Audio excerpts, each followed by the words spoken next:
Bugün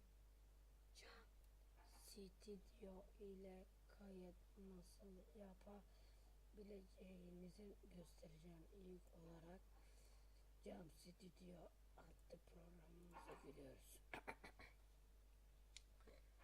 Ve programımızı açıyoruz. Program açıldığında geleceğim. Arkadaşlar geldim, program açıldı. Buradan 6 tane seçenek var. Buradan 5.'si yani araçlar. Buradan ekranı kaydediyoruz ve bizi otomatik masa üstüne atıyor. Ve masa üstünde biraz bekliyoruz. Şu sağ şurada bir şey açılıyor. Biraz bekliyoruz arkadaşlar. Biraz bekliyoruz.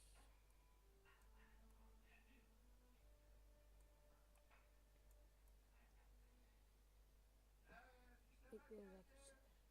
Evet arkadaşlar, böyle bir şey geliyor. Biraz bekleyin, tamamen ısısın da.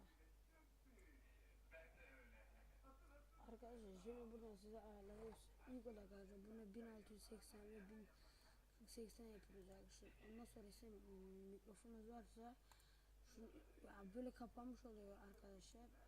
Buna üstüne yine tıkladıktan sonra on oluyor, yani mikrofonunuz aktif durumda. Onun üstüne bir daha basarak devre dışı ve kameranız varsa webcam üzerine basıyoruz ve aktif oluyor.